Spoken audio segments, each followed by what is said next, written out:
Royal educare চ্যানেলের পক্ষ থেকে সবাইকে স্বাগত জানিয়ে শুরু করছি আজকের ক্লাস। দেখো, আমরা এখানে কি আলোচনা করতে চলেছি। তোমরা জানো যে আমরা এই চ্যানেলে আমরা যে ক্লাস 10-এর রায়মার্টিনের প্রত্যেকটা স্কুল ধরে ধরে আমরা আলোচনা করছি। আজকে বাংলা, এই যে বাংলা তোমরা দেখতে পাচ্ছ ক্লাস 10-এর আমরা এর আগে নমুনা প্রশ্নপত্র 1 নম্বর এবং 2 নম্বর এই তিনটে আমরা ভিডিও দিয়েছি। আজকে আমরা আলোচনা করতে চলেছি সেকেন্ড সাবমিটিভের ক্লাস 10-এর বাংলার যে 3 নম্বর স্কুলটা যেটা রয়েছে তার প্রশ্নপত্রটি। তো দেখতে থাকো, প্রশ্নের আলোচনায় চলে যাচ্ছি। প্রথম প্রশ্ন কি আছে? গিরিশ মহাপাত্রের ট্যাঙ্ক থেকে গন্ডা 6 পয়সার সঙ্গে বেরোলো। গন্ডা 6 পয়সার সঙ্গে কি বেরোলো? আমরা জানি 1টি টাকা আর গন্ডা 6 পয়সা। কি বেরিয়েছিল? 1টি টাকা আর গন্ডা 6 পয়সা, তাই তো? এটা পথের দাবি গল্প থেকে নেওয়া এই প্রশ্নটা। পরের প্রশ্ন দেখো কি আছে। যারা চিনতে পারে বকশিস দেয়। কত বকশিস দেয় যারা চিনতে পারে? তারা 1 আনা 2 আনা। যারা চিনতে পারে তারা বকশিস দেয়। আর যারা চিনতে পারে না তাদের কথা আলাদা। যারা চিনতে পারে হরিদাকে যারা চিনতে পারে তারা 1 আনা 2 আনা বকশিস দেয়। পরের প্রশ্ন কি আছে দেখো, 1-3। হাই দেহ তার দেখো।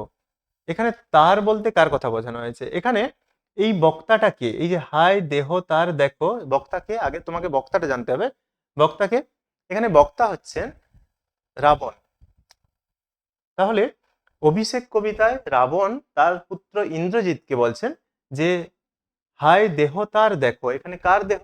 এখানে কুম্ভকর্ণের দেহ কথা বলা হচ্ছে। কুম্ভকর্ণকে সে রাবণ বলছেন যে তাই আমি জাগানু অকালে ভয়ে, অর্থাৎ কুম্ভকর্ণকে ভয়ে অকালে জাগিয়ে দেওয়ার পর সে যখন যুদ্ধ করতে যায় রামচন্দ্রের সঙ্গে, তখন সে কি হয়? যুদ্ধে মারা যায়। আর সেই শরীরটা তার পড়ে আছে সিন্ধু তীরে। তাই এখানে কি বলা হচ্ছে? হাই দেহ তার দেখো। এখানে তার বলতে কার কথা বোঝানো হয়েছে? তার বলতে কুম্ভকর্ণকে বোঝানো হচ্ছে। তারপরে আমরা চলে যাচ্ছি 1-4। দেখো 1-4 কি বলা হচ্ছে? সপ্তাহ। এই যে সপ্তাহ, সপ্তাহ সমাসবদ্ধ পদটি যে সমাসের উদাহরণ। এখানে দেখো ব্যাস বাক্যটা কি হবে বলতো? ব্যাস বাক্য এখানে হবে সপ্ত অহের সমাহার। কি হবে? সপ্ত অহের সমাহার। তাহলে সমাহার শব্দ থাকলে আমরা কি জানি কি হয়ে যায়? দ্বিগু সমাস। কি হয়ে যায়? দ্বিগু সমাস। পরের প্রশ্নে চলে যাচ্ছি। সমস্যমান পদের পূর্বপদের অর্থ প্রাধান্য পায়। সমস্যমান পদে পূর্বপদের অর্থ প্রাধান্য পায়। আমি আগের যে ভিডিওগুলো করেছি সেখানে তোমাদের বলেছি যে কোন সমাসে কোন পদের অর্থ প্রাধান্য পায়, এটা তোমাদেরকে গুরুত্ব সহকারে মনে রাখতে হবে। পূর্বপদের অর্থ প্রাধান্য পায় কোন সমাসে, পরপদের অর্থ প্রাধান্য পায়, উভয় পদের অর্থ প্রাধান্য পায়, আবার কোনো পদেরই অর্থ প্রাধান্য পায় না কোন সমাসে, সেটা তোমাদের মনে রাখতে হবে। এখানে আমাদের কি রয়েছে? পূর্বপদের অর্থ প্রাধান্য পাচ্ছে। পূর্বপদ কোনটা? অব্যয়ীভাব সমাসে পূর্বপদের অর্থ প্রাধান্য পাচ্ছে। ঠিক আছে, তারপর দেখো কি বলা আছে, 2-এর দাগ। বহুরূপী গল্পে পরম সুখ বলতে বিরাগী কি বুঝিয়েছেন? পরম সুখ বলতে কি বুঝিয়েছেন? সব সুখের বন্ধন থেকে মুক্ত হয়ে যাওয়াকে পরম সুখ বলা হচ্ছে। কি বলা হচ্ছে? সব সুখের বন্ধন থেকে মুক্ত হয়ে যাওয়া। এখানে লিখে দিচ্ছি একটু, সব সুখের বন্ধন থেকে মুক্ত হওয়াকে, মুক্ত হওয়া, এই সমস্ত সুখের বন্ধন থেকে মুক্ত হওয়াকে হরিদা বলছেন যে পরম সুখ বলা হয়। ঠিক আছে, বহুরূপী গল্প থেকে নেওয়া হয়েছে অংশটি। ঘুচাবো এ অপবাদ। বক্তা কোন অপবাদ ঘোচাতে চান? তিনি বলছেন, ইন্দ্রজিৎ বলছেন ঘুচাবো এ অপবাদ বোধি রিপুকুলে। তাহলে রিপুকুল অর্থাৎ শত্রু দলকে বধ করে তিনি অপবাদটা ঘুচিয়ে দেবেন। তাহলে কোন অপবাদ? অপবাদটা হচ্ছে শত্রু দল তার স্বর্ণলঙ্কা, সে বলেছে না যে শত্রু দল বেড়ে স্বর্ণলঙ্কা হেথা আমি বামাদল মাঝি, অর্থাৎ শত্রু দল তার স্বর্ণলঙ্কাকে ঘিরে ফেলেছে। এই অপবাদটা সে কি করবে? ঘুচিয়ে দেবে। কে ঘুচিয়ে দেবে? ইন্দ্রজিৎ ঘুচিয়ে দেবে। আচ্ছা, তোরা সব জয়ধ্বনি কর। প্রলয়োল্লাস কবিতার মধ্যে কবি এই লাইনটি কতবার ব্যবহার করেছেন? এটা আমরা এর আগেও যে প্রশ্নপত্রগুলো আলোচনা করেছি সেখানে পেয়েছি কতবার? 19 বার। 19 বার এটা ব্যবহার করা হয়েছে। আচ্ছা, 2-4 দেখো একটা প্রশ্ন আছে, পলান্ন শব্দটির ব্যাস বাক্য সহ সমাস নির্ণয় করে। পলান্ন শব্দটির ব্যাস বাক্য কি হবে? পল মিশ্রিত অন্ন। কি হবে? পল মিশ্রিত অন্ন, তাই তো? পল অর্থাৎ কি? পল অর্থাৎ মাংস, মাংস মেশানো যে ভাত, হ্যাঁ, তাকে কি বলা হয়? পলান্ন বলা হয়, তাই তো? তো তো এই যে পলান্ন, ব্যাস বাক্য কি হয়ে গেল? পল মিশ্রিত অন্ন।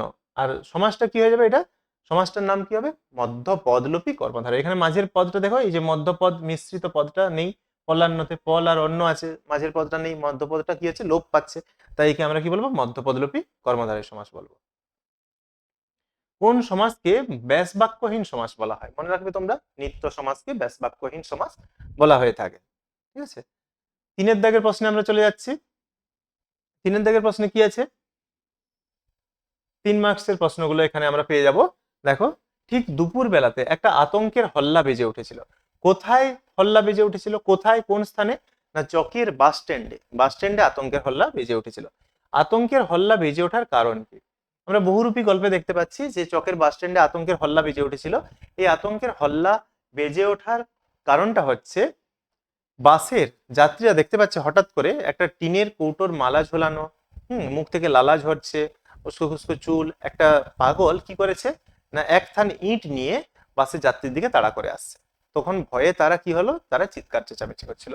এই পাগলের কাণ্ড কারখানাতে আতঙ্কের হল্লা বেজে উঠেছিল।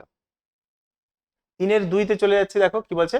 দ্বাদশ রবির বন্যি জ্বালা ভয়াল তাহার নয়ন কোটায়। কোন কবিতা থেকে নেওয়া? প্রলয় উল্লাস কবিতা থেকে নেওয়া। কবিতাটির মূল কাব্যগ্রন্থটির নাম কি? কবিতাটির মূল কাব্যগ্রন্থের নাম হচ্ছে অগ্নিবীণা। কোন কাব্যগ্রন্থ? অগ্নিবীণা কাব্যগ্রন্থ থেকে এটা নেওয়া হয়েছে। দ্বাদশ রবির নাম লেখো। এই যে 12টা রবির নাম, 12টি রবির নাম এখানে লিখতে হবে। তো 12টা রবির কতগুলো নাম তোমরা জানো? একটু কমেন্ট করে জানাও। আমি ভিডিওটার শেষে তোমাদেরকে 12টা রবির নাম অর্থাৎ সূর্যের নাম আমি তোমাদের দেখাচ্ছি। তার আগে তোমরা কমেন্ট করে জানাও তোমরা কতগুলো জানো। ঠিক আছে, তারপর চলে যাচ্ছে। দেখো পরের প্রশ্নে, বাবুটির স্বাস্থ্য গেছে কিন্তু শখ 16 আনায় বজায় আছে। বাবুটি কে? বাবুটি কে এখানে? আমরা দেখতে পাচ্ছি শরৎচন্দ্র চট্টোপাধ্যায় রচিত পথের দাবি গল্প থেকে এই অংশটি নেওয়া হয়েছে। বাবুটির স্বাস্থ্য গেছে কিন্তু শখ 16 আনায় বজায় আছে। এই উদ্ধৃতাংশটি শরৎচন্দ্র চট্টোপাধ্যায় রচিত পথের দাবি গল্পের অংশ বিশেষ। তো এখানে বাবুটি কে? বাবুটি হচ্ছেন সব্যসাচী মল্লিক সন্দেহ করে যে ব্যক্তিটিকে পাকড়াও করা হয়েছিল এবং থানায় রাখা হয়েছিল, সেই গিরিশ মহাপাত্রের কথা এখানে বলা হচ্ছে। তার স্বাস্থ্য এবং সাজসজ্জার পরিচয়। তার স্বাস্থ্য কি? আমরা জানি যে সে রোদে পুড়ে তামাটে হয়ে গেছে, কিন্তু গৌরবর্ণ তার চেহারা, আর বয়স 30-32-এর অধিক হবে না। আর তার মাথার চুলগুলো চেরা সিঁথি, সামনের দিকটা একটু বড় চুল, কান এবং ঘাড়ের কাছে চুল নেই বললেই চলে। তারপর তার একটা বাঘ আঁকা রুমাল বুক পকেট থেকে কিছুটা বেরিয়ে আছে। আবার সে রামধনু রঙের চুড়িদার পাঞ্জাবি পরেছে, পায়ে পাম্প শু পরেছে, মোজা পরেছে হাঁটু পর্যন্ত। তো এই রকম সে, আর মাথায় নেবুর তেলের গন্ধে চারিদিক ভরে যাচ্ছে। এই রকম এক অদ্ভুত ধরনের সে সাজসজ্জা গ্রহণ করেছিল। পরের প্রশ্ন কি আছে? 4-2, অভিষেক করিলা কুমারে। কুমার কে এখানে? অভিষেক করিলা কুমারে। দেখো এখানে বলা আছে কুমার কে। কুমার কে? কুমার হচ্ছে ইন্দ্রজিৎ, অর্থাৎ রাক্ষস কুলের যে কুমার ইন্দ্রজিতের কথা বলা হচ্ছে। ইন্দ্রজিৎ হচ্ছে কুমার। এবারে অভিষেক করিলা, কে অভিষেক করলো? যদি প্রশ্ন থাকতো কে অভিষেক করলো, কি হবে উত্তরটা? কে অভিষেক করলো? এখানে রাবণ অভিষেক করলো, তাই তো। পাঠ্য কবিতা অবলম্বনে কুমারের চরিত্র আলোচনা করো। দেখো এখানে আগে জানতে হবে কুমার কে। কুমার হচ্ছে ইন্দ্রজিৎ। ইন্দ্রজিতের চরিত্র এখানে, এটা 4 মার্কসে রয়েছে, অর্থাৎ তোমাকে এখানে 4টে পয়েন্ট দিতেই হবে। তাহলে প্রথমে কি লিখতে হবে? প্রথমে লিখতে হবে মধুকবি মধুসূদন দত্ত রচিত মেঘনাদবধ কাব্যের প্রথম সর্গ থেকে নেওয়া অভিষেক কবিতার কুমার বলতে এখানে রাক্ষস কুলশেখর ইন্দ্রজিৎকে বোঝানো হয়েছে। পেরা চেঞ্জ করবে। তারপর বলবে যে অভিষেক কবিতা অবলম্বনে আমরা এই কুমারের যে সমস্ত চারিত্রিক বৈশিষ্ট্যগুলি পেয়ে থাকি সেগুলি নিম্নরূপ, দিয়ে 1, 2, 3, 4 করে তোমরা 4টে পয়েন্ট লিখবে এবং শেষে একটা উপসংহার দেবে। তো এখানে চরিত্রগুলো কি কি করবে দেখো ভালো করে। চরিত্রগুলো আমরা কি লিখতে পারি? এক লিখতে পারি তাকে কি? সাহসী দিতে পারি, তাই তো। কিরকম সাহসী? সে সে বীর, সাহসী বা বীর আমরা বলতে পারি। কিরকম বীর? সে বলেছে 2 বার আমি হারানু রাঘবে, আর একবার পিত দেহ আজ্ঞা মোরে, দেখিব এবার বীর বাঁচে কি ঔষধে। এই লাইনটার মধ্যে আমরা কি দেখতে পাচ্ছি? সে তার বীরত্ব, তার যে সাহস, তার যে কৃতিত্ব, সে তার নিজের বীরত্ব সম্পর্কে যথেষ্ট কিন্তু সে বিশ্বাসী। কিরকম বিশ্বাসী? না, সে জানে যে দুবার সে রাঘবকে হারিয়েছে, দুবার সে রাঘবকে হারিয়েছে, আর একবার যদি তাকে তার পিতা আজ্ঞা দেয় তাহলে এবার সে রাঘবকে সমূলে নির্মূল করবে। তাহলে সে নিজের প্রতি বিশ্বাসী, সে যথেষ্ট আত্মবিশ্বাসী। এখানে আমরা আত্মবিশ্বাসী বলতে পারি বা তার বীরত্ব বলতে পারি পয়েন্টটা। দু নম্বর কি? পত্নী প্রেম। 2 নম্বর হচ্ছে পত্নী প্রেম। পত্নী প্রেম বলতে এখানে আমরা প্রমীলার প্রতি তার ভালোবাসা দেখতে পাই, এবং সে সেই ভালোবাসার প্রকাশ কোথায় ঘটেছে? সে বলেছে, ইন্দ্রজিৎ বলেছে, কি বলেছে না, বেঁধেছ যে দৃঢ় বাঁধে কে পারে খুলিতে সে বাঁধ। অর্থাৎ তুমি আমাকে যে দৃঢ় বন্ধনে বেঁধেছ সেই বন্ধন খোলার ক্ষমতা কারণে। তরাই আমি আসিব ফিরিয়া কল্যাণী, তোমার কল্যাণে রাঘবে নাশ করে, তাই তো? তাহলে সে তাড়াতাড়ি কি করবে? রাঘবকে নাশ করে প্রমীলার কল্যাণেই সে ফিরে আসবে, আর প্রমীলা যে বাঁধনে বেঁধেছে সেই বাঁধন খোলার সাধ্য কারণে। তাহলে আমরা এখানে দুটো পয়েন্ট পেয়ে গেলাম, তার চরিত্রের দুটো পয়েন্ট পেলাম। এক কি? এক আমরা বলতে পারি আত্মবিশ্বাসী, আত্মবিশ্বাসী, নয়তো কি বলতে পারি? আত্মবিশ্বাসী নয়তো বা তার সাহসী বলতে পারি, তাই তো? আত্মবিশ্বাসী বা সাহসী বলতে পারি। 2 নম্বর পয়েন্ট কি দিতে পারি? পত্নী প্রেম।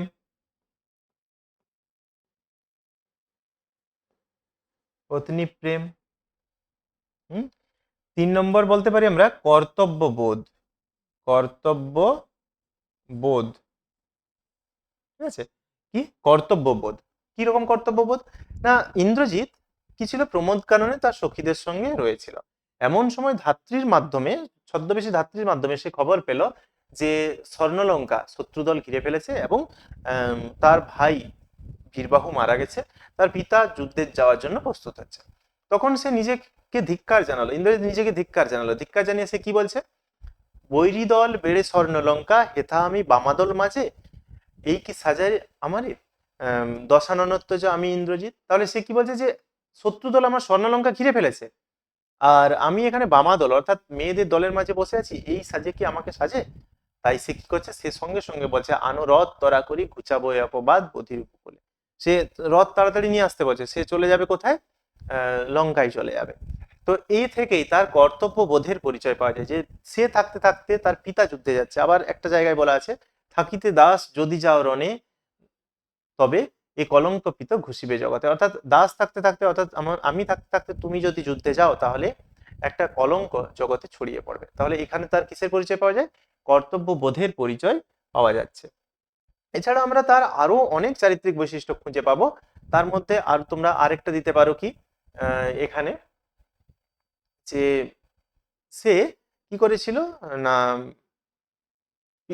সে দেবতার নিজের দেবতাকে যথেষ্ট কি করতো না, সম্মান করতো। কিরকম ভাবে সম্মান করতো দেবতাকে? দেখো, এখানে যদি সে মনে করছে যে সে যদি ও আচ্ছা, এখানে তোমরা দেবতার প্রতি সম্মানবোধ না দিয়ে এখানে তোমরা কি করতে পারো? যে সামাজিক বোধ, একটা সামাজিক বোধ। কিরকম সামাজিক বোধ তার? সমাজ সম্পর্কে সে কিরকম সচেতন? সে ওই ওই যে লাইনটা বললাম, যে থাকিতে দাস যদি যাও রণে, তবে কলঙ্কিত ঘুষিবে জগতে, ওটাকে তোমরা আলাদা করে দাও। কর্তব্যবোধ, সে যখন চলে যাচ্ছে কি ছেড়ে, সে যখন প্রমোদ কানন ছেড়ে যুদ্ধে যাওয়ার জন্য সে প্রস্তুত হচ্ছে, সে যখন খবর পেয়েছে যে তার পিতা যুদ্ধে যাচ্ছে, ভাই মারা গেছে, সেই জায়গাটা তোমরা কর্তব্যবোধ করো। এবং সমাজ সচেতন বা সামাজিক মূল্যবোধ, সামাজিক বোধ, যেটা তোমরা ওই পয়েন্টটা কি দিতে পারো কোথায় না, ছেলে থাকতে থাকতে বাবা যখন যুদ্ধে যাচ্ছে তখন একটা কলঙ্ক চারদিকে ছড়িয়ে পড়ে। এবং হাসিবে মেঘবাহন রুষিবেন দেব অগ্নি, এই যে কথাগুলো, এখানের থেকে তার কি সামাজিকতা বোধ তার ফুটে উঠছে।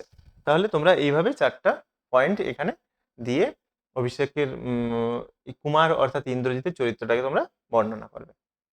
ঠিক আছে, তারপরে চলে যাচ্ছে দেখো 5-এর 1। এখানে আমাদের 4 মার্কসের একটা কোশ্চেন থাকে, করতে হয় কি সিরাজউদ্দৌলা থেকে। সিরাজউদ্দৌলা যে তোমাদের একমাত্র নাটক, সেই নাটক থেকে একটাই প্রশ্ন করতে হবে তোমাদের, দুটো থাকবে। এখানে কি বলা আছে দেখো, বাংলার মান, বাংলার মর্যাদা, বাংলার স্বাধীনতা রক্ষার প্রয়াসে আপনারা আপনাদের শক্তি দিয়ে, বুদ্ধি দিয়ে সর্বরকমে আমাকে সাহায্য করুন। সিরাজ কাদের কাছে এই সাহায্যের আবেদন জানিয়েছেন? তোমাকে আগে মনে রাখতে হবে সিরাজের বিপক্ষে চলে যাওয়া ব্যক্তিগুলো, অর্থাৎ রাজবল্লভ, তারপর জগৎ শেঠ, মির্জাফর, এই সমস্ত মানুষগুলোর কাছে তিনি এই আবেদনগুলো জানিয়েছেন, এই আবেদনটা জানিয়েছেন। কেন তিনি এই সাহায্যের প্রত্যাশী হয়েছেন? কারণ তিনি জানেন যে তিনি এর আগে কলকাতা জয় করতে গিয়ে এবং শওকত জঙ্গের সঙ্গে যুদ্ধ করতে গিয়ে তিনি কি হয়েছেন না, তার সেনাদল যথেষ্ট দুর্বল হয়ে পড়েছে এবং অর্থ ক্ষয় হয়েছে, লোকবলও হ্রাস পেয়েছে। তাই তিনি জানেন যে যদি আমাদেরকে কি করতে হয়, এর পরে আমাদেরকে যদি ইংরেজদের মতো পরাক্রমশালী শক্তির সঙ্গে লড়াই করে বাংলার মান মর্যাদা স্বাধীনতাকে রক্ষা করতে হয়, তাহলে এইভাবে ভেঙে গেলে বিভেদ হলে কিন্তু চলবে না। তাই সবাইকে জাতি ধর্ম বর্ণ বিশেষে সবাইকে এক হয়ে লড়াই করতে হবে। তাই তিনি বলেছেন এই বাংলা হিন্দুর নয়, মুসলিমের নয়, হিন্দু মুসলিম সবার কুরবান এই বাংলা। তাই তিনি বলেছেন যে আমি যা দোষ করেছি হিন্দুর কাছেও করেছি, আবার মুসলিমের কাছেও করেছি। তাহলে কি করতে হবে? তাহলে এই যুদ্ধের পর আমরা এখন সবাই একজোট হয়ে লড়াই করব, যুদ্ধের পর তোমরা আমাকে যা শাস্তি দেবে তাই আমি মেনে নেব। তাই তিনি ইংরেজদের বিরুদ্ধে লড়াই করার জন্য, লর্ড ক্লাইভের বিরুদ্ধে লড়াই করার জন্য, বাংলার স্বাধীনতাকে, বাংলার মর্যাদাকে অক্ষুণ্ণ রাখার জন্য তিনি এদেরকে সবাইকে আহ্বান জানিয়েছেন এক হওয়ার জন্য।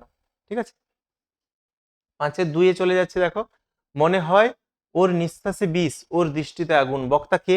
এখানে বক্তা হচ্ছেন, এই যে বক্তা, বক্তা হচ্ছেন কে? লুৎফান্নেসা বেগম, অর্থাৎ সিরাজউদ্দৌলার স্ত্রী, যার সম্পর্কে কথা বলা হয়েছে নাট্যাংশ বলে, মানে তার চরিত্র।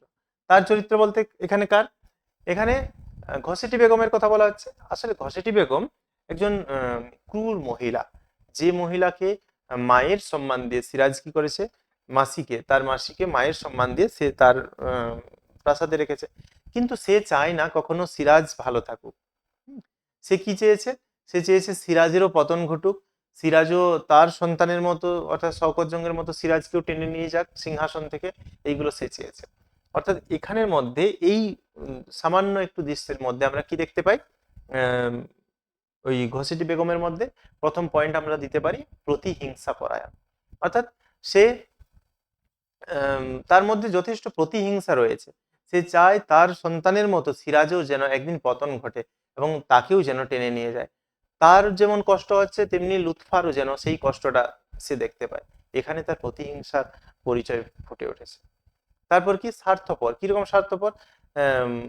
বা আমরা স্বার্থপর না বলে এখানে আরো কি বলতে পারি যে যে উপকারীর উপকার স্বীকার করে না, কৃতজ্ঞতা, সেই পয়েন্টটা আমরা দিতে পারি। এখানে কি সিরাজ তাকে এনে রেখেছে, তাকে যথেষ্ট সম্মান দিয়ে রেখেছে, কিন্তু সে সেই সম্মানের মর্যাদা দেয়নি। সে কি করেছে? সে বারবার চাইছে সিরাজের ক্ষতি, সিরাজের ক্ষতি সে বারবার চাইছে। আবার আমরা পয়েন্ট দিতে পারি ষড়যন্ত্রকারী। সে কিরকম ষড়যন্ত্রকারী? যেমন মির্জাফর যেমন ষড়যন্ত্রে লিপ্ত হয়েছিল ইংরেজদের সঙ্গে, তেমনি ঘসেটি বেগমও ষড়যন্ত্রে লিপ্ত হয়েছিল। তাই একে আমরা ষড়যন্ত্রকারীও বলতে পারি। ঠিক আছে, পরের প্রশ্ন দেখো কি আছে। পরের প্রশ্ন বলা আছে এখানে বিষ্ণুধর চূর্ণ বিচূর্ণ, কথা বলার আর ক্ষমতা নেই, চোখ দুটি ছলছলিয়ে উঠেছে। দেখো লাইনটা এমন একটা জায়গা থেকে নেওয়া যে তোমরা যদি খুব খুঁটিয়ে না পড়ো তাহলে কিন্তু ভালো করে বুঝতে পারবে না জিনিসটা। বিষ্ণুধর চূর্ণ বিচূর্ণ, কথা বলার ক্ষমতা আর নেই, দুটি চোখ ছলছলে উঠেছে। কি কারণে বিষ্ণুধরের এমন অবস্থা হয়েছিল বর্ণনা করো। ভালো করে দেখো, এটাই 5 মার্কসে তোমাদের প্রশ্ন। আমি একটু কাহিনীটা বলে দিচ্ছি জায়গাটা, তাহলে তোমরা সাজিয়ে লিখতে পারবে। কি বলবে তুমি? মতিনন্দী রচিত, প্রখ্যাত ঔপন্যাসিক মতিনন্দী রচিত কোনি উপন্যাস থেকে উদ্ধৃতাংশটি নেওয়া হয়েছে।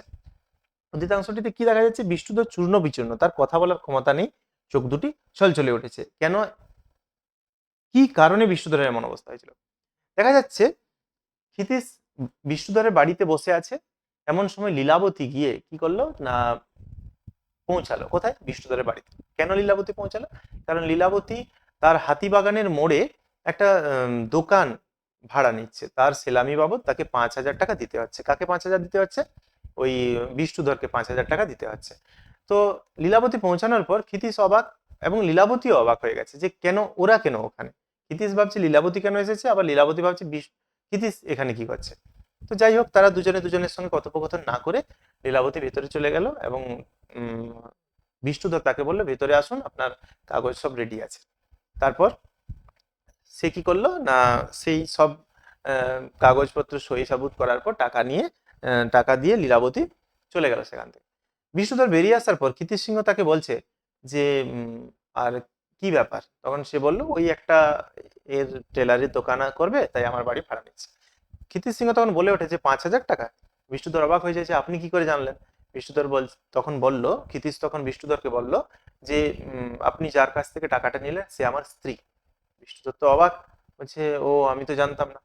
তখন ক্ষিতিশ জানায় যে এখন তো জেনে গেছেন, তাহলে এখনো কি আপনি টাকাটা নেবেন? তখন বিষ্ণুধর জানায় যে আসলে এটা তো ব্যবসার ব্যাপার, আমাকেও তো খেয়ে পরে বেঁচে থাকতে হবে। সেই সময় ক্ষিতিশ রেগে গিয়ে কি বলে যে তাহলে আমিও যাচ্ছি আজকে সন্ধেবেলাতেই বিনোদ ভরের সঙ্গে দেখা করব।